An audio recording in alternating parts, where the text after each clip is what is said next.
रामकृष्णारी मित्रांनो, या वैशाख महिन्यातील कृष्ण पक्षातील एकादशीला अपरा एकादशी म्हटलं जातं. अपरा या शब्दाचा अर्थ होतो अपार, अनंत फळ देणारी, हजारो जन्मातील पापांना क्षमा करणारी. अपरा एकादशीचं व्रत म्हणजे केवळ एक उपवास नाही, तर आत्म्याच्या शुद्धीकरणाची वेळ आहे. स्वतः भगवान विष्णू भक्ताकडे झुकतात, आलिंगन देतात आणि भगवंत त्या ठिकाणी बोलतात, आजपासून तू माझा आहेस. तर मित्रांनो, सुंदर अशा दोन कथा आज आपण ऐकणार आहोत की ज्या भगवान श्रीकृष्णांनी सांगितलेल्या आहेत. भगवंत त्या ठिकाणी सांगतायत की जरी अकाल मृत्यू झाला असेल, भूत पिशाच योनी मिळाले असेल, तर या अपरा एकादशीचं व्रत जर मनापासून केलं आणि त्या व्यक्तीला जर फळ दिलं ना ते एकादशीचं, तर क्षणार्धात त्या व्यक्तीला भगवंताच्या पायाशी जागा मिळते. आणि त्यासाठी ह्या दोन कथा आपण शेवटपर्यंत ऐकायच्यात आपल्याला, आणि हे एकादशीचं व्रत करायचे. चॅनलवरती प्रथम असाल तर नक्की सबस्क्राईब करा आणि आम्हाला कमेंट फक्त ओम नमो भगवते वासुदेवाय नम, जय जय राम कृष्ण हरे अशी कमेंट विश्वासानं द्या आणि विश्वासानं ऐक. तर मित्रांनो, पुराणात वर्णन आहे की एकदा धर्मराज युधिष्ठिरानं प्रार्थना करत भगवान श्रीकृष्णांना प्रश्न विचारला की हे माधव, कृपा करून मला पुण्य देणाऱ्या व्रताविषयी तुम्ही सांगा की जे व्रत वैशाख महिन्यामध्ये कृष्ण पक्षात येतं.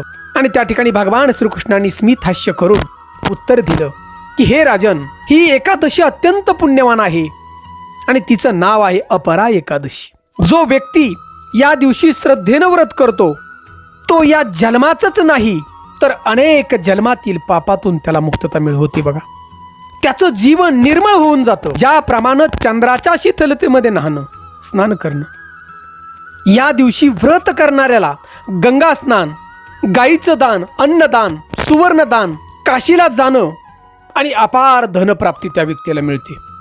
एवढंच नाही तर जे पाप नरकाकडे घेऊन जातं ते म्हणजे गुरुचा अपमान, खोटी साक्ष, छलकपट, चोरी, वाईट विचार, परस्त्रीकडे वाईट नजरेनं पाहणं, ही सगळी पाप नष्ट होतात या अपरा एकादशीच्या व्रतानं. आणि या ठिकाणी सुंदर अशा कथेला आपण सुरुवात करू की जी भगवंताच्या मुखातून जे शब्द आलेले ते आज आपण ऐकणार आहोत विश्वासानं. आणि भगवंत त्या ठिकाणी सांगतायत की भूतकाळामध्ये एक महिष्मती नावाचं नगर होतं आणि उदय नावाचा एक राजा राज्य करत होता. पराक्रमी होता, न्यायप्रिय होता, परंतु दुर्भाग्यानं एका युद्धामध्ये वीरगती प्राप्त झाली राजाला. आणि युद्धभूमीमध्ये मारल्या गेल्यामुळं त्याच्या काही कर्मामुळं त्या राजाला प्रेत योनी प्राप्त झाली. आता त्या प्रेत योनीची पीडा राजा भोगत होता. अनंत यातना, जिथे शांती नाही आणि मुक्ती नाही. आणि याच्यानंतर काही दिवस गेल्यानंतर त्या राजाच्या मुलानं अपरा एकादशीचं व्रत केलं आणि त्याचं पुण्य आपल्या पित्याला समर्पित केलं. राजा क्षणार्धात प्रेत योनीतून मुक्त होऊन दिव्य लोक प्राप्त झालं राजाला. आणि हीच आहे अपरा एकादशीचं पुण्य. हे व्रत केवळ कर्मातून मुक्ती देत नाही तर आत्म्याला भगवंताच्या बरोबर जोडतो. अपरा एकादशी सांगते की माझ्याकडं या, मी भगवंताच्या द्वाराजवळ तुम्हाला सोडते. आणि जो व्यक्ती या दिवशी उपवास करतो, भगवान श्रीकृष्णांचं नामस्मरण करतो, त्यावेळी त्या व्यक्तीच्या चारही बाजूनं एक सुरक्षा कवच तयार होतं आणि संसारातील अडचणीतून ते कवच त्याला वाचवतं.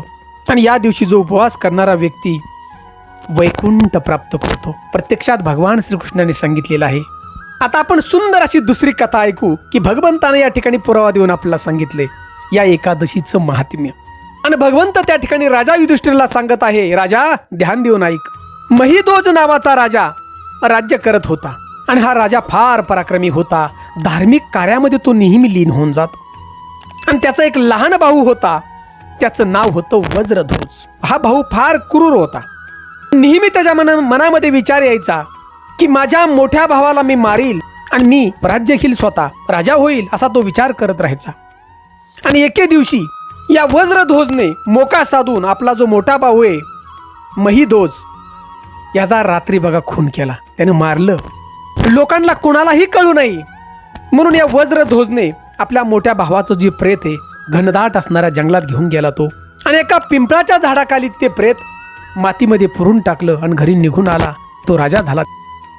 परंतु या महिषध्वज राजा आहे याचा जो मृत्यू आहे तो पूर्वनियोजित नव्हता, निसर्ग नियमाप्रमाणे झालेला नव्हता, आणि त्याच्या काही पूर्वजन्माच्या संचितानुसार कर्मानुसार या राजाला प्रेत योनी प्राप्त झाली. आणि हा राजा त्या पिंपळाच्या झाडावर राहायला लागला बघा. प्रेत योनीमध्ये जाणाऱ्या येणाऱ्या लोकांना तो त्रास देऊ लागला. त्या ठिकाणी असे दिवस निघून चाललेले होते. आणि एके दिवशी त्याच पिंपळाच्या झाडा शेजारून जंगलातून म्हणजे धोमी नावाचे ऋषी चालले होते, फार मोठे तपश्चर्या करणारे ऋषी. आता धोमी ऋषी त्या पिंपळाच्या झाडाजवळ आल्यानंतर ते जे प्रेत आहे या ऋषींना बी त्रास देऊ लागले. परंतु धोमी ऋषींनी त्या ठिकाणी तपोबलानं त्या प्रेताला काबूत आणलं. आणि धोमी ऋषींचं फार मोठी भक्ती होती. भगवान श्री हरी विष्णू देवांचे ते फार मोठे भक्त होते. त्यांच्या मनामध्ये क्षणाक्षणाला श्वासाश्वासाला भगवंताचं नामस्मरण चालत होतं बघा. ओम नमो भगवते वासुदेवाय नमः, ओम नमो भगवते वासुदेवाय नमः. या धोमी ऋषींनी क्षणभर डोळे झाकले आणि आपल्या तपोबलानं त्या ठिकाणी पाहिलं की हा जो राजा आहे महिषध्वज, हा राजा फार पुण्यवंत होता, पराक्रमी होता, परंतु ह्या राजाचा घात झालेला आहे. या राजाच्याच भावानं त्याला मारलेलं आहे. धोमी ऋषींना सगळं समजलं बघा. आणि धोमी ऋषींनी विचार केला की राजाला आता मुक्ती द्यावी लागेल, कारण राजा चांगला आहे, राजाची काय चूक नाही. आणि दुसऱ्या दिवशी अपरा एकादशी होती. आणि या अपरा एकादशीच्या दिवशी या धोमी ऋषींनी त्या महिषध्वज राजाला प्रेत आत्म्याला पिंपळाच्या झाडावरून खाली उतरवलं.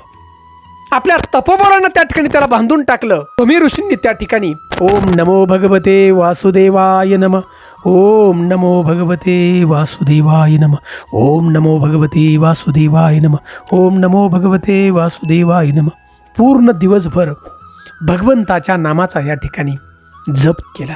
अपरा एकादशी संपली आणि या एकादशीपासून मिळणारं पुण्य त्या प्रेत आत्म्याला दिलं राजाला.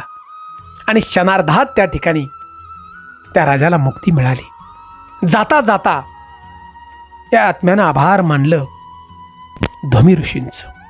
भगवंताच्या पायाशी जागा मिळाली बघा या अपरा एकादशीच्या व्रतानं. एवढी ताकद या व्रताची, कारण आपल्या जीवनामध्ये काही नकळत पापं घडतात, काही घडून बी जातात, काही पूर्वजन्मातील असतात. त्यामुळे आपल्या जीवनामध्ये जीवन जगताना संकट आपल्याला येतात, संसारिक अनेक अडचणी येतात, दारिद्र्य येतं. या सगळ्या गोष्टीवर उपाय आहे बघा हा अपरा एकादशीचा. मनापासून विश्वासानं फक्त आपण त्या दिवशी एकादशीचे व्रत करायचं. तुमच्या घरात कोणाचा अकाल मृत्यू झाला असेल, कोणाचा बी असो तुमच्या घरात, तर त्या व्यक्तीच्या नावानं या ठिकाणी एकादशीचं जे पुण्य आहे त्या व्यक्तीला समर्पित करायचं बघा. जरूर मुक्ती मिळेल, फक्त विश्वास पाहिजे, दुमत करू नका.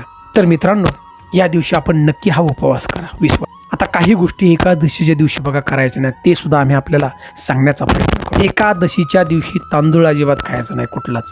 जर खाल्ला तर सर्पयोनीमध्ये तुम्हाला जावं लागेल. एकादशीच्या दिवशी आपली नखं कापायची नाहीत, आपले केस कापायचे नाहीत. आणि हे सगळं केल्यानं भगवान विष्णू रागवतात. घरातलं जे आपलं मंदिर आहे ते मंदिर अतिशय स्वच्छ ठेवायचं आपण एकादशीच्या दिवशी, आणि भगवंताचं नामस्मरण करायचं. तुमच्या घरातला वास्तुदोष हा निघून जाईल बघा.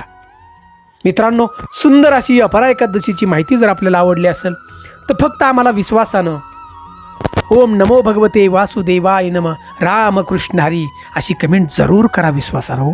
जय हिंद, जय महाराष्ट्र.